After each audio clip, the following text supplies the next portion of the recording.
Я приветствую вас, дорогие друзья, уважаемые гости и подписчики моего канала. Всем большое спасибо, что ждете новые выпуски. Денис Неведомский на связи. Денис, приветствую вас.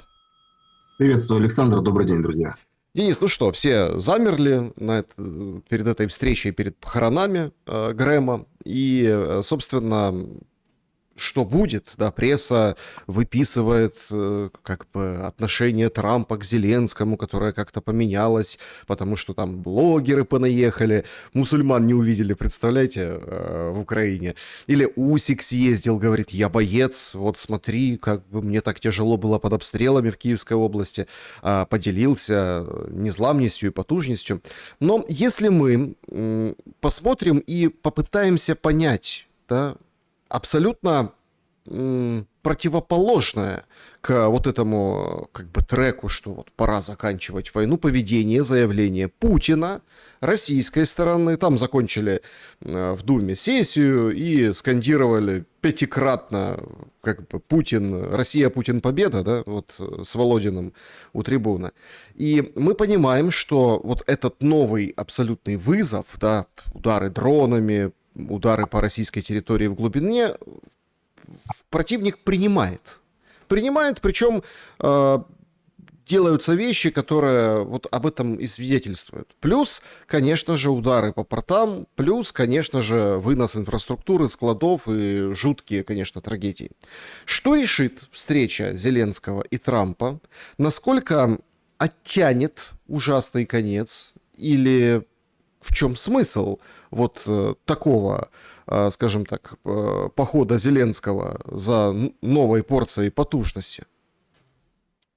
Я думаю, никакой потужности в Вашингтоне не будет. И поездка заключается в том, что Трамп предъявит Зеленскому новые условия. Те условия, которые недавно обговаривались с американской и российской стороной, в которых говорил Рубио, что договоренности Анкориджа не были реализованы в силу тех или иных причин, и теперь будут условия новые. Я думаю, что будет озвучена позиция российской стороны, что в этой ситуации, кроме Донбасса, будет создана некая буферная зона, то есть зона отчуждения, в которую войдут те территории, которые не входят в Донбасс, но уже заняты российской стороной. И это будут новые условия, на которых Трамп будет выстраивать свою, ну, как-то сказать, миротворческую миссию в Украине. Безусловно, ни денег, ни оружия не будет. Останутся те же условия по координации спутниковой. И будет, скажем так, в более жесткой форме объяснено, что дальнейшее как бы пребывание в этой ситуации будет чревато для Украины еще более ужесточенными условиями. То есть единственное, в чем Украина в ходе войны сумела добиться паритета, и это, кстати, мнение и, скажем так, весьма проукраинских экспертов и блогеров, это нанесение дальнобойных ударов. Но при этом это не решает ситуацию на линии фронта. Оно усложняет логистику, создает проблемы, но в то же время Украина тоже несет потери от таких дальнобойных ударов, и они все больше ужесточаются. Реальная же ситуация на линии фронта говорит о том, что только за последний месяц мы потеряли территорию, сравнимую с половиной Киева. Ну подождите, у нас же армия наступает, главкома поменяли, наступление вот там где-то в районе Днепропетровской области идет, и смотрите, как все хорошо. Только вот такой, знаете, один аспект тревожит. Зеленский в интервью перед своим визитом говорит, что ой, беда, зимой готовьтесь. Корецкий говорит, аудит тут провожу. Не готовы, недоволен я подготовкой к зиме. И вообще вот эта зима, которая нависает, ну, таким черной тучей нависает над перспективами для населения Украины, которое находится на подконтрольной Киеву территории, ровно как и на подконтрольной российской стороне территории Украины, ну, вызывает главный-то вопрос, может, пора уже договариваться, или пока не вызывает? Ну, как говорил мэр одного крупного украинского города, время готовится к земле. Да? И если ты, с одной стороны, выступаешь за прекращение войны и одновременно происходит эскалация, причем ты даешь прямое указание в публичной плоскости: 40 дней, нанесение дальнобойных ударов, приведение России за стол переговоров. То есть, очевидно, что эта риторика является взаимоисключающей. Риторика, которая противоречит реальным действиям. К сожалению, мы находимся в той ситуации, когда что Украина, что Россия, несмотря на то, что Россия обладает большим суверенитетом, но все равно не способна на сегодняшний момент сформировать такие условия, которые были бы приемлемы для заключения мира. То есть мы вынуждены, и Россия, и Украина, играть по тем правилам, которые устанавливают западные страны. Вот в чем трагедия. Они создали условия для возникновения этой войны, они эту войну поддерживают. Сейчас они между собой решают вопрос, быть или не быть этой войне, решая свои внутренние западные вопросы между глобальной монархией и суверенитистами Трампа. А мы продолжаем играть роль исполнителей, то есть участников их глобальной игры, где жизни украинцев, где интересы общей цивилизации не имеют никакого значения для бенефициаров. Пока Украина и Россия не способны между собой решить эти вопросы, а народы не способны привести к власти тех лидеров, которые были бы заинтересованы в консолидации, мы будем играть и петь, и танцевать под чужую дудку в их интересах. Зеленский перед тем, как поехать, ну, он уже в Америке, там, говорят, 100 сенаторов его будут тоже с ним встречаться, и прям все очень и очень на высоком уровне, это все подчеркнуто, нарочито. Он съездил в Британию. Впервые встретился с новым премьер-министром. Тот его заверил, что будут вообще помогать, там технологии давать. Он же в интервью четко сказал, Зеленский, перед тем, как поехать в Британию, что хочет заводик там построить. Слушайте, ну если так посмотреть и приглядеться и навести резкость, ну нормальная стратегия выхода, чего? Ну, то есть, спокойно там построил заводик в Британии, технологии, все, торгуешь оружием, незламный, потужный на весь мир, можно, в принципе, и заканчивать войну. Если эта стратегия выхода, вот она читается ли сейчас для Зеленского? Или мы как штопор все глубже и глубже в эту пробку войны, в общем-то, впиваемся и засовываемся?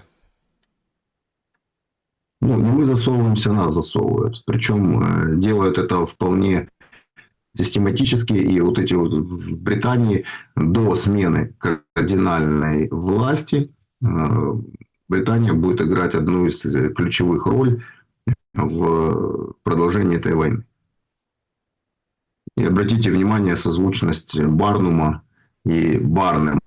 То есть, как Трамп назвал Зеленского, созвучно с великим мистификатором Циркачом. То есть, здесь уже встретятся Барнум и Барнем.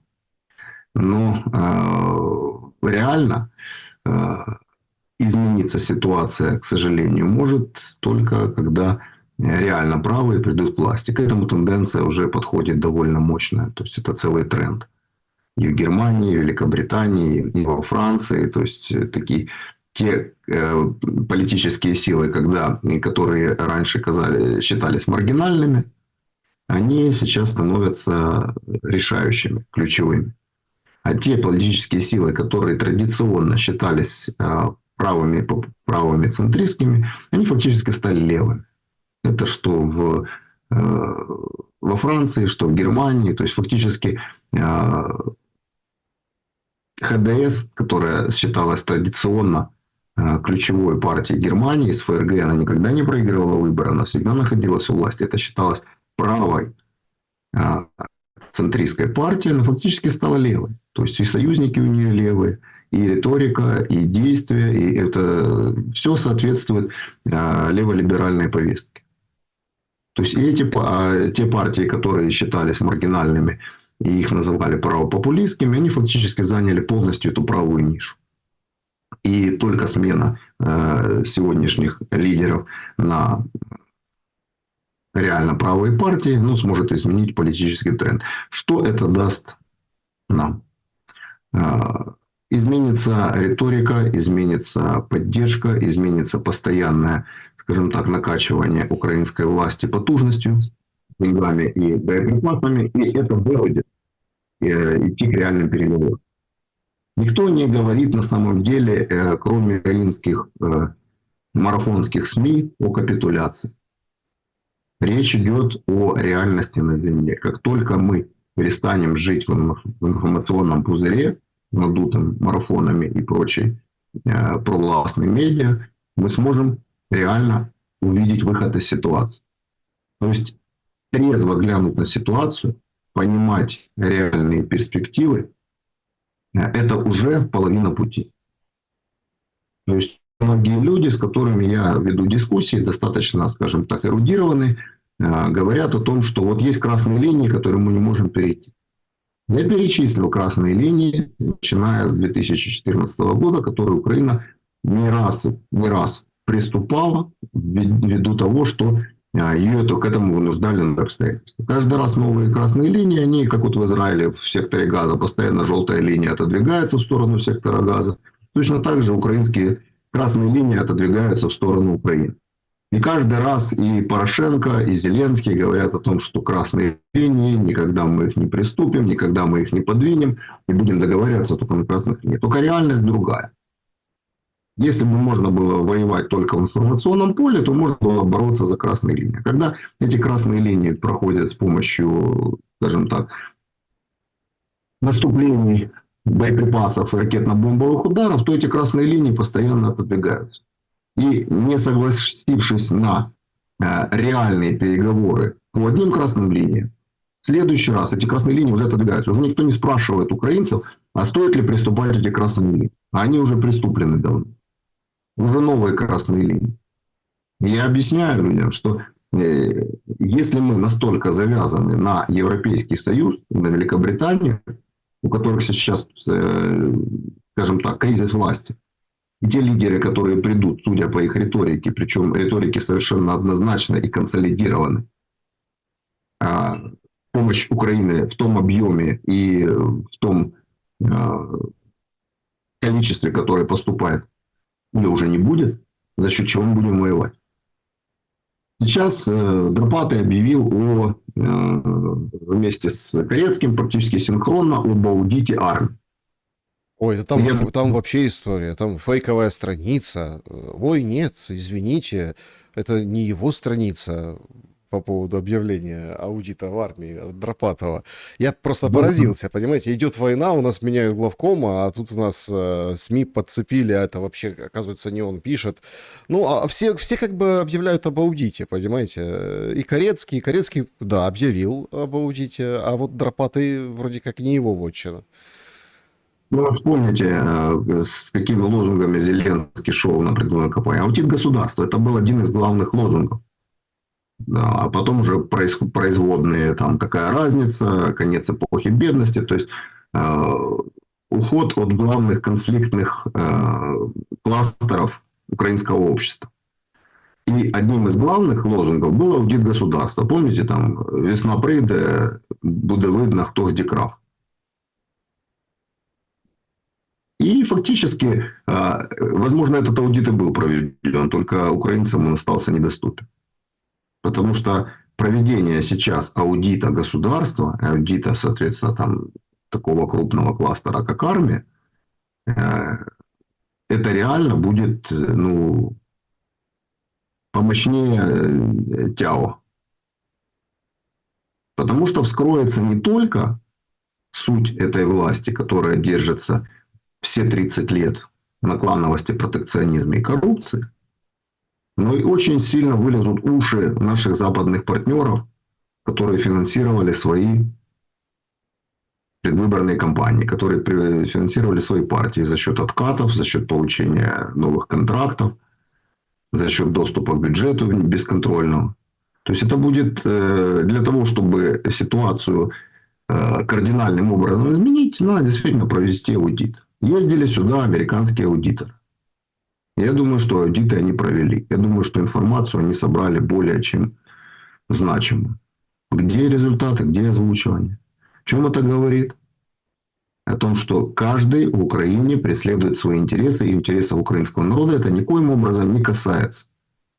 Мы лишены возможности контроля над властью. То есть тот самый социальный договор, при котором общество контролирует государство, а государство использует предоставленные полномочия и ресурсы во благо этого общества, он нарушен, его не существует.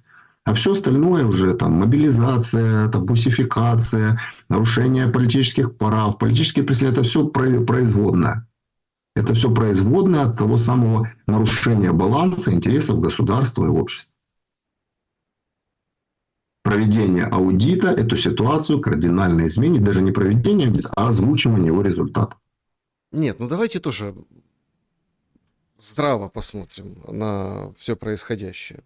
А кому, ну какой аудит? Вот опять-таки, когда Корецкий заявляет об аудите, Дропатый как бы, ну, не заявлял, это не его страница, ну бог с ним. Когда вот там все проводят, там, все такие аудиторы, и они такие выходят и говорят, мы недовольны, как вы готовы к зиме, там, и так далее. Это же не они проводят аудит. Это проводят аудит те, кто дает деньги. Деньги на это все. Это же чужие деньги и чужие аудиторы. Вот сейчас же какая пошла волна, да? Опять не расходится этот картонный Майдан. Федоров, Дропатый, нас не подолаты, кричат во Львове. И в разных городах тоже. Картонки, все дела, все как бы классно. Но вот РБК сегодня написала о том, что какой-то там источник у них там рядом с офисом президента, наверное, Подоляк или, может, кто-то другой, говорит, все, вопрос закрыт. Федорова не будет в Министерстве обороны. Может, ему придумают новую должность, но не соглашается. Но это ведь все про контроль вот этих денег. А если, ну, скажем так, то и аудиторы чужие. То есть вы просто говорите о базовых настройках, что типа общественный договор, обществу там что-то должны отчитываться. Они отчитываются, но они отчитываются там. И сейчас, по сути, Зеленский везет, например, в Америку, согласовав с британским премьером, ну, в общем, новый бизнес-проект, как это все дело дальше продолжать и воевать. Тут же видите, какая пресса как бы разная пестрит вот этими темами о том, что, по-моему, Рейтерс пишет, что вот в Америке меньше дронов производят, чем украинцы, вот у нас там дроновая сделка. Короче, он бизнес-проект везет на кивок, так сказать, Дональду Федоровичу. Его и его товарищей, британцев, французам. А вы говорите об аудите внутри. Так, а что будет внутри, ну, получается, заботит меньше всего вот этих людей, которых перетрахнули, поменяли местами, переставили кровати, и вот теперь у нас такая новая конфигурация украинской власти. В несуверенной стране не может быть только внутреннего аудита. Я об этом говорю, что вскрытие вот этого коррупционного пузыря, опубличивание его результатов, оно затронет не только Украину. Именно поэтому никакой аудит сейчас невозможен. Потому что слишком много западных партнеров окажутся, скажем, в неудобном положении. А американцы приезжали, провели аудит. И насколько я там владею немножко информацией, то они вскрыли там очень мощные факты. Но американцам, по большому счету, что происходит здесь с туземцами и их душевные переживания, не сильно важны. Они собирали информацию для своей собственной внутренней войны с Демократической партией США. То есть, я напомню, во Флориде происходит такое глобальное расследование по поводу Russiagate, в котором обвиняли Трампа, и это стало причиной попытки импичмента Трампа. Поэтому они собирали информацию именно в этом ключе. И очень многие расследования, которые ведут, касаются Украины и как раз противостояния с Демократической партией США. И оно будет озвучено именно в этом контексте. То есть, они решают свои собственные задачи. Повторюсь, украинские интересы здесь не играют ровно никакого влияния. Что касается некоего финансово-экономического предложения, Трампу это абсолютно и никоим образом не интересно. Потому что Трамп договаривается, только с сильными, с теми людьми, которые скажем так, соответствует его миропониманию. То есть для него есть реальные, скажем, стороны, с которыми он готов вести диалог. И он это показывает. Это Китай, Россия, возможно, Индия, Япония, других стран, с которыми он бы на равном готов вести диалог и какие-то решать крупные бизнес-задачи. Он прекрасно понимает, что в Украину сейчас вкладываться, как бизнесмен, он понимает, что это крайне рисковое мероприятие. Договариваться и делать какие-то проекты с Барновым, который сегодня пришел, завтра его не будет. Максимум послезавтра. С Мерцем, с Макроном, чья песенка политическая спета. Ну, как любой бизнесмен, он считает перспективу. И сейчас вкладываться в какие-то проекты, поддерживать их, там, становиться на их сторону, понимая, что эти проекты недолговечны, в то же время структура власти России и Индии и Китая таковы, что там есть политическая стабильность. Хорошо, это плохо, это их личные дела, суверенные. Но он понимает, что с ними иметь дело гораздо перспективнее, чем иметь дело сейчас с глобалистами, которые являются его главными геополитическими врагами, и с Украиной, в которой, если ты сейчас начнешь вкладывать деньги, то ты превратишься в Байдена 2, который ничего не получил, ни политических очков, ни ресурсов, ни каких-либо плюсов из того, что было заявлено. Потратил огромное количество оружия, огромное количество денег, и в итоге оказался в утиле американской политики. Просто, понимаете, тут тоже такой момент. И надо оценить, попытаться вот оценить положение дел сейчас в российско-украинской войне. Сейчас Axios пишет материалы, ну, в общем, идет же вот это, скажем так, опять топтание на месте и такая проволочка с Ираном. И какой вопрос поднимается, самый главный, да? То есть, как добиться Трампу своего? Ну, в вопросе Ирана. Военные говорят, что военные средства, те, которые там задачи нарезаны, исчерпаны. Axios пишет о том, что экономические меры давления на Иран лучше будут работать. Ну, то есть между войной и экономикой. Вот сейчас вот это все, скажем так, и танцуется, выплясывается, и смотрят, как там открыть пролив, как там кто будет получать деньги и так далее.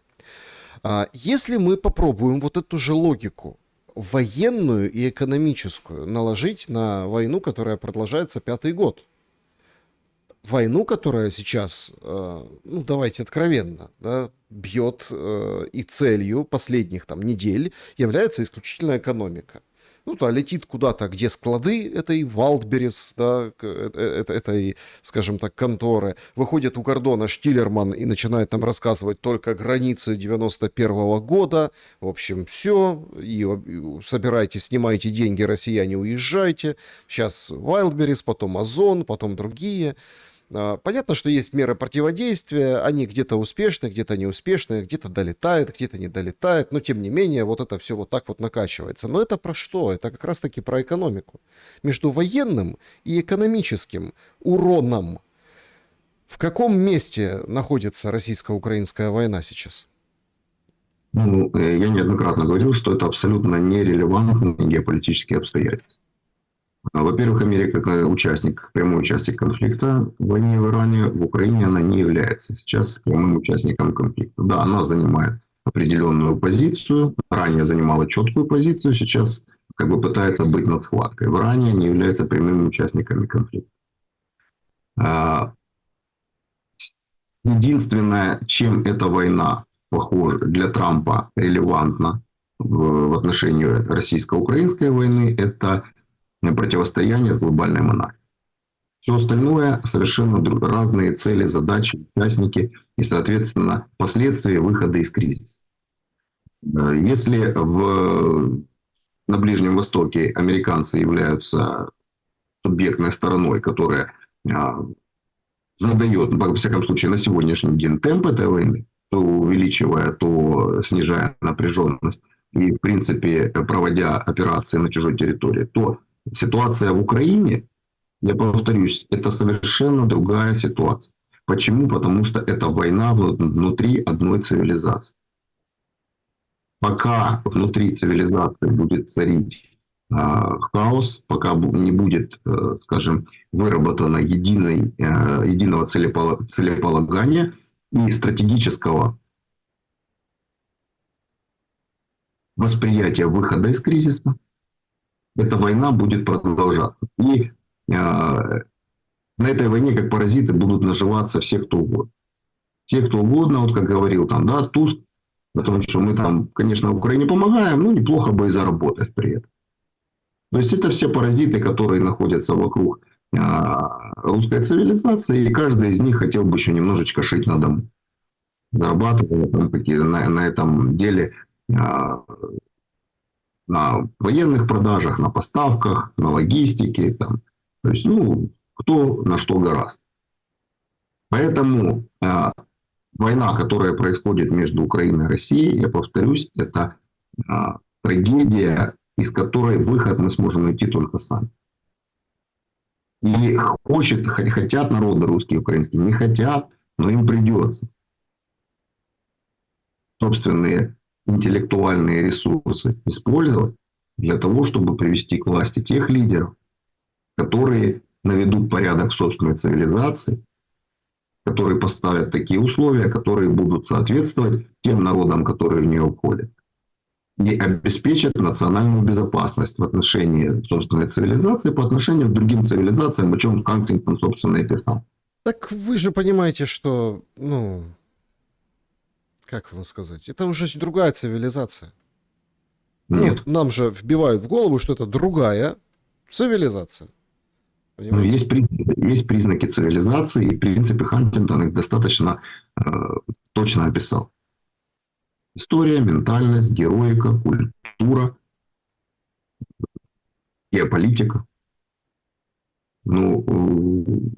Украина на самом деле действительно уникальная страна, обладая такими размерами. Крупнейшая страна в Европе на 91 год. Если брать только страны, полностью расположенные в Европе.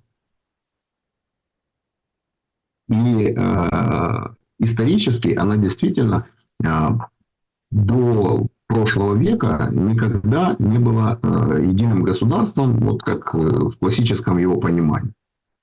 Четко очерченными границами, с четким идентификацией, с целеполаганием, стратегией, лидерами, политической деятельностью. То есть были потуги формирования в начале прошлого века, но тем не менее это был настолько короткий противоречивый период, что сформулировать даже общую украинскую идею как государственную не получилось.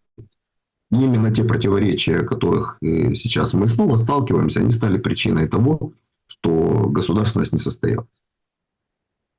И попытки придумать мифологему о том, что Украина это древнее государство с какими-то традициями, это все как бы самообман.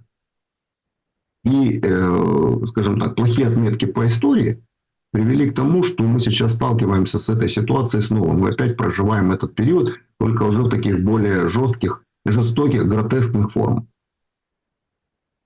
Задача на сегодняшний момент трезво оценить реальность, понять, что Украина это новое государство, которое не имеет государственнических традиций, которое еще не сформировало общее целеполагание, общую внутреннюю политику, национальную политику, культурную политику. И начать все с чистого листа. Потому что в 1991 году, вот как и в свое время Скоропадский писал, в какой-то момент люди оказались в другой стране. Российская империя распалась, но некоторые люди, они продолжали жить ментально в этой Российской империи.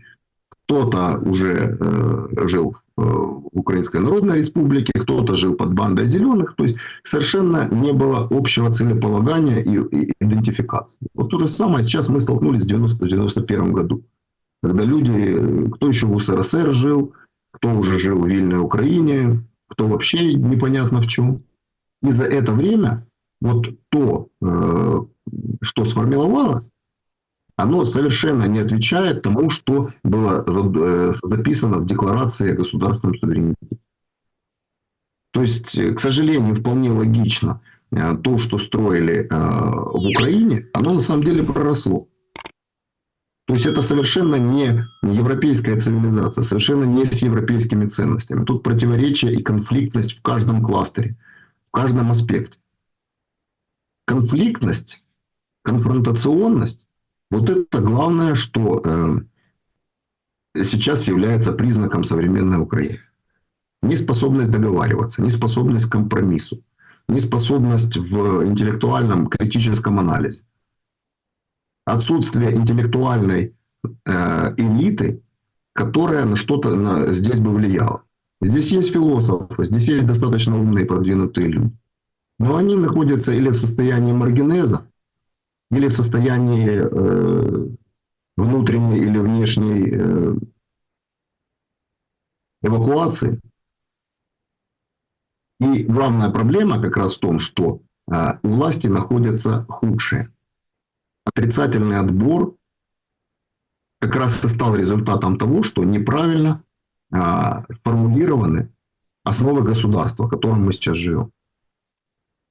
А переосмыслить это и дать, скажем так, людям идею, за которым они пошли, люди бы пошли, потому что на самом деле формирование нового государства с новым социальным договором, переучреждение институтов, которые бы отвечали своим конституционным задачам, это дало бы возможность выскочить из этого тупика, дало бы возможность установить мир внутри страны и на его границах.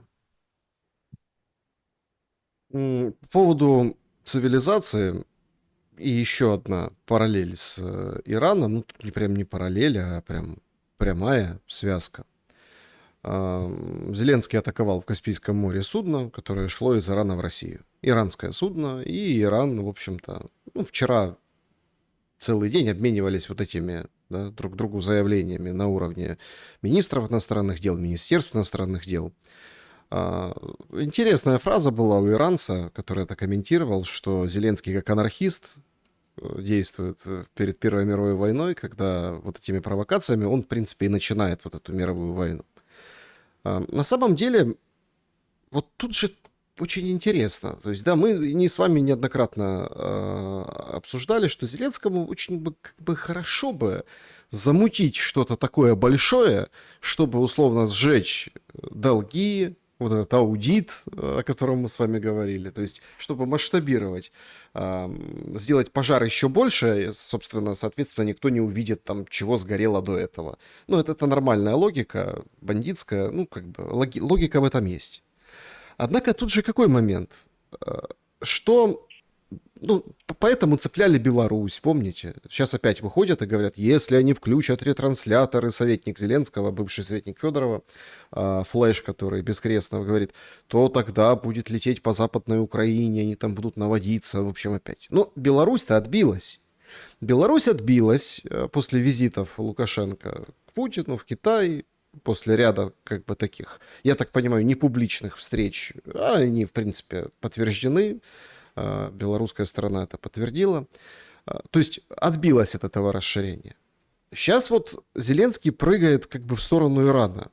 Но опять-таки, представить, что у нас сейчас 48 часов в Украине, да, вот прошлую ночь люди превентивно били по столице, тоже была баллистика, тоже люди там в метро спускались. И вы заметите, тишина. Ну, били дроны, били, ну, тишина. Ну, значит, попали, понимаете, раз такая тишина. И представить, что еще и иранские ракеты полетят по Украине, а тут же все гадают, подождите, а как там, это же получается море, Турция, вот это, или там, ну, Кавказ. Короче, будут сбивать, не будут сбивать по пути, или это невозможно, или будет еще и воздушная тревога обстрела Ирана, потому что Иран обещал ответить. Но самое циничное, что мы вот воспринимаем, или так, знаете, вот мерзко становится немножко, мы вот воспринимаем Зеленского, и его так выставляют, как такого мирового игрока, ну, кто-то со знаком плюс, кто-то со знаком минус, кто-то там лидера незламного потужного, кто-то выставляет его как фигуру, которая там вершит судьбы мира. Но на самом-то деле там же все очень просто. Надо было ударить по иранскому судну перед встречей с Трампом, чтобы сказать, смотри, видишь, вот эти европейцы, они тебе не помогли, а я вот, видишь, как вот готов и по Ирану бить, я вот готов. Давай, вот смотри, какие классные дроны у меня, давай вот здесь там, а вот давай вот, чтоб его как бы умаслить, понимаете, его, конкретно Трампа. И ровно как бы вот такая акция, мелочь в плане цели, ну то есть пиар, элементарный пиар, но он нас толкает в пучину уже реальной мировой войны. Ну вот такой, когда Иран скажет, да елки-палки, и начнет гасить. НАТО не поддержала Трампа, базы НАТО, видите, не гасят, то есть иранцы. Они вот работают по своему региону. А тут как бы Зеленский рыпнулся, будут, получается, лететь ракеты, их иранские там разработки по Украине. Это абсолютный идиотизм. Как бы замах на рубль, а выхлоп на копейку, только наоборот. Копеечный результат, а замахивается прям на ну, вот такие параллели, которые проводит иранская сторона. И похоже, что Иран будет мстить Украине. Что думаете? Ну, логика примерно такая, что масштабирование войны – это способ изменить баланс сил. То есть втягивание других игроков за счет того, что эти игроки более мощные, поможет выровнять баланс. Но это примитивно, поскольку ну, и реакцию Трампа увидели, да, что я у Путина спрошу. Ладно. То есть тоже так поводил, скажем так, по носу. То, что ты мне говоришь, что хорошо, но я спрошу у твоего врага. Примитивно, потому что, во-первых, как бы Трамп прекрасно все понимает, у него есть разведка, он все знает, кто куда наносит удары и кто чем помогает. То есть он понимает эту глобальную игру, у него есть все данные. И откровения Зеленского для него, скажем, не являются откровением. Это вот помните мультик Маугли, да? Он называл меня желтой рыбой, да-да, еще червяком, земляным червяком. Вот это также смешно по мультипликационному в геополитике выглядит. Потому что пытаться сыграть на амбициях Трампа, не понимая как бы его, скажем, формируя о нем мнение из леволиберальной прессы, ну, это заведомо проигрышная история. Втянуть Иран в войну с Украиной – это как бы, ну, абсолютно бесперспективная история. Даже нанося удары, там, если даже корабль, условно, украинский приплывет, нанесет удар, все равно это не будет казус белли. У Ирана свои задачи, у Трампа свои задачи, и Украина здесь никоим образом не субъектный игрок. Трамп четко увязывает Украину с своими геополитическими противниками, с глобалистами. И никакие вот такие акции, они не изменят ситуацию. Трамп при той преснопамятной первой встрече в Белом доме, ну, четко все понял. Человек не субъектен, не суверенен, и он четко завязан на чуждую ему геополитическую позицию и на геополитическую партию. И поэтому все вот эти, скажем, реверансы, попытки понравиться, попытки связать что-то, они разбиваются о глобальное противостояние. И Украина находится в совершенно другой орбите. Сегодня еще, ну, как бы такой момент хотел с вами обсудить, такую тему. Абсолютно пиарная проплаченная статья, выставляющая там благотворительные фонды и так далее. Все даже понятно, что купленное, да, в разных медиа она там проявляется, по-разному там обработана. В Киево-Печерской лавре собрали сводный христианский батальон. Мужчины в военной форме, с закрытыми лицами. Они представляют там братство, разные там какие-то эти. Вот корпус, не батальон, корпус. Ну, то есть христианский корпус. Буданов включился по видеообращению, там говорят наши ценности, туда-сюда. И это все вот, ну, в самой лавре. Это все происходит. Потом общие фотографии, там кто-то без ноги, кто-то все бравые солдаты. В общем, вот так подаются ценности сейчас. Когда вот эта потрясающая блогер, вот эта Лорка, приехала к Зеленскому, покушала бургеры, взяла там у него интервью. Ну, это, конечно, классно отработано. с точки зрения пиара, когда он нам говорит, а вы нюхали с Макроном? Говорит, нет, ха-ха-ха. А есть нацизм в Украине? Он говорит, нет, вы что, мы не нацисты. А потом она пишет про мусульман, я уже упоминал, да, то, что, ой, не увидела мусульман в Украине, ничего себе, вот класс, вообще супер, аж дышится как-то по-другому. А, Как вообще встраиваются вот эти христианские ценности в то, что происходит вокруг святынь, вокруг того, что является кодом украинским, да, изначальными настройками, ну, скажем так, заводскими. Но это же просто, ну, с одной стороны, как бы ничего такого в этом нет. Ну, с точки зрения там, православия как такового. То есть священники освящают и благословляют тоже и на войну в том числе. Это уже мы видели. Причем не только в современной истории, да.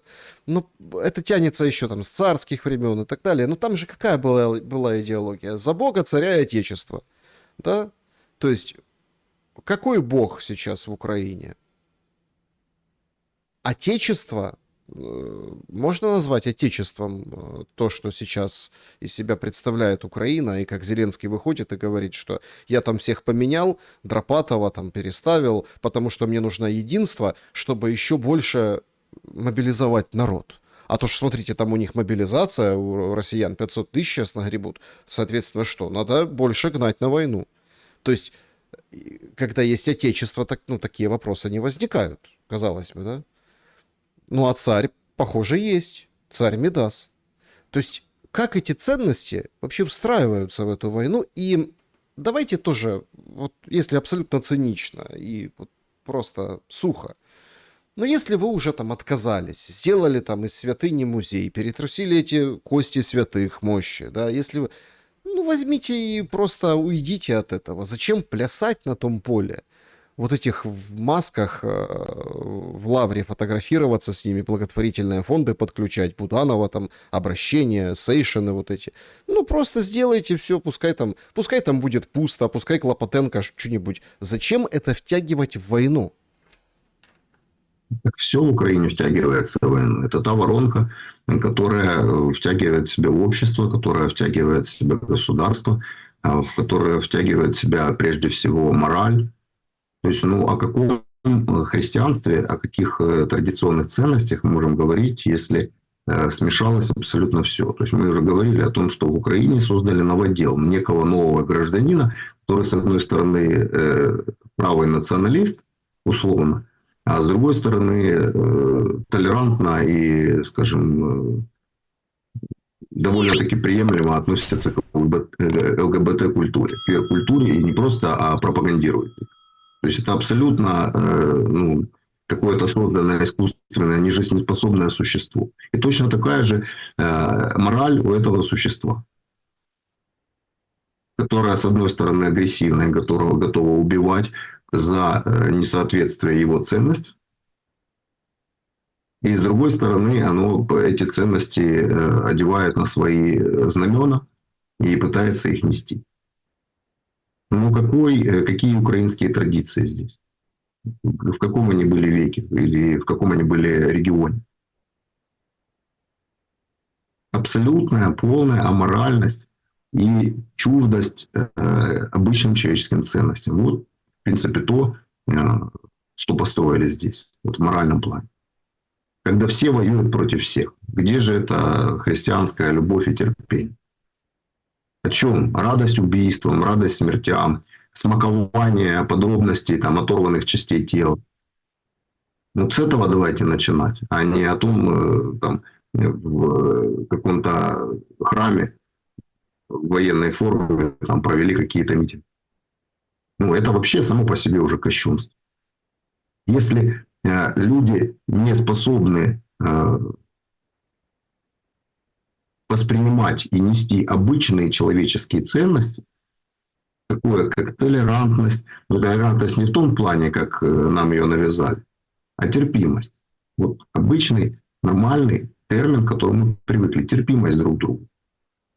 Восприятие позиции оппонента, дискуссия, в которой может быть рождаться истина, а не в которой рождается убийство и ненависть.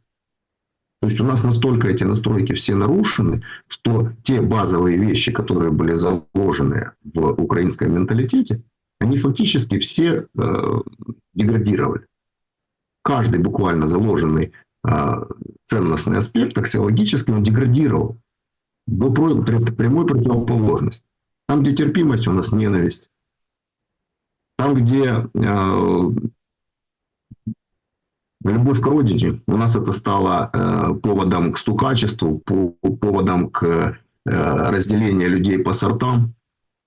Там, где у нас жертвенность, это превращается в том, что вы нам теперь все должны.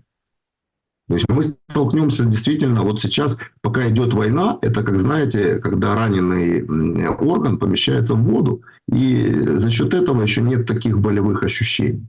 А когда вода уйдет, то есть закончится война, то есть вот эти все раны, они, конечно, дадут такой болевой шок, что очень тяжело будет выжить обществу.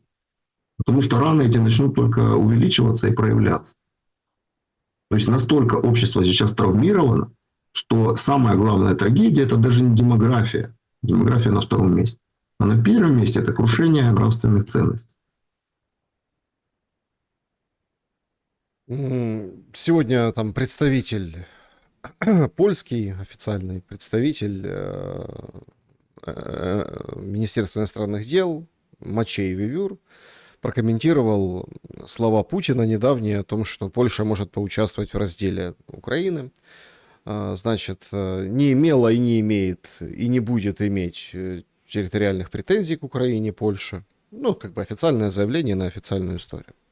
Но отталкиваясь от того, что вы сказали выше по поводу моральных ценностей, по поводу, скажем так, вот этого пиара, вот этих танцев вокруг... так слушайте, а что происходит с поляками и украинцами? История в этом Вроцлаве, которую сами же люди, которые принимали в этом участие, их родные, там мама этой пары украинцев, которых побили во Вроцлаве возле супермаркета, они сами попросили всех распространить, это все распространили, немножко пригляделись, видят, что там, хронологию событий немного восстановили, да, задержали этих нападавших. Понятно, что ужас, но так это не одна такая история. То есть, понятно, в очереди там что-то с каким-то хулиганьем там зацепилась женщина, и начали там они потом всех побили, в общем, у этого мужчины был электрошокер. Но как же нам подали это все? За украинский акцент. То есть, вот смотрите, поляки украинцев бьют.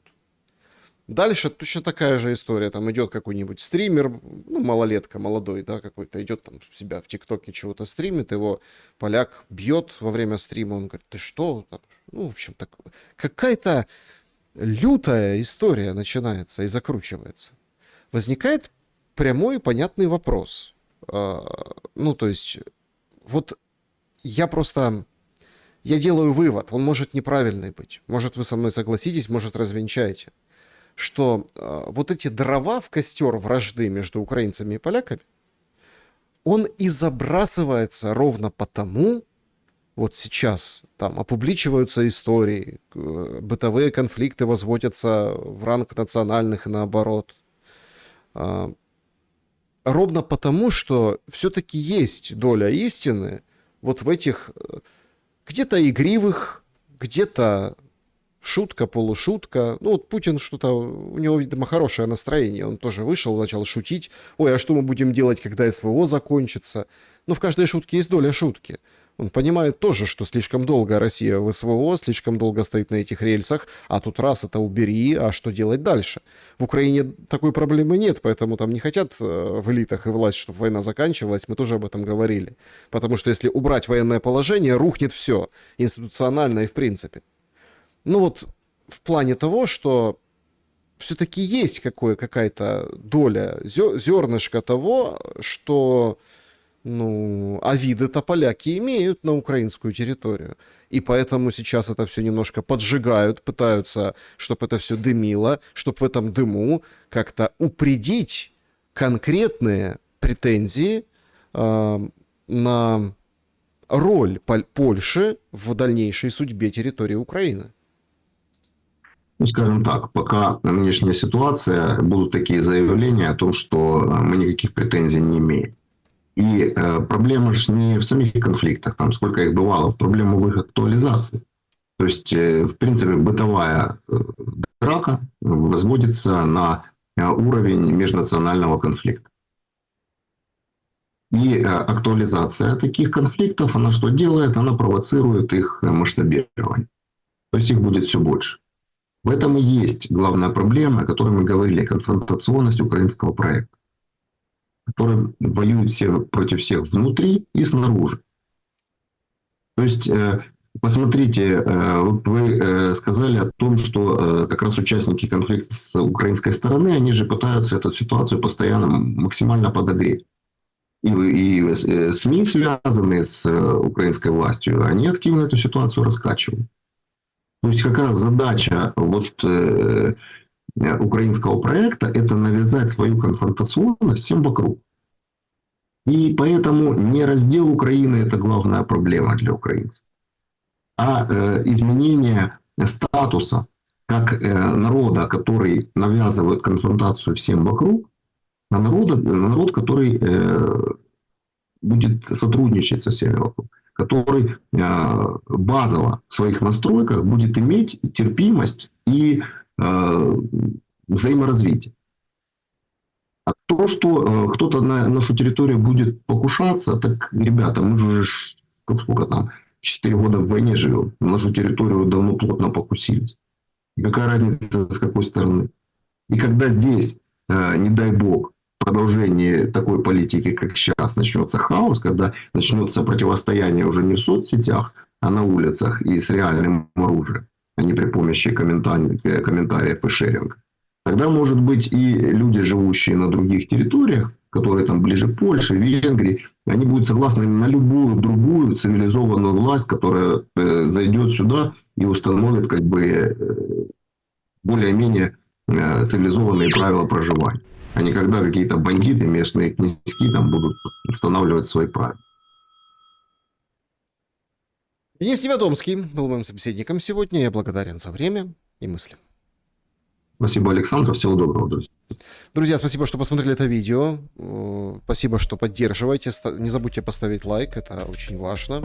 Колокольчик нажимайте, чтобы YouTube понял, что вы хотите быть тем счастливчиком, который сообщит о новых видео на канале.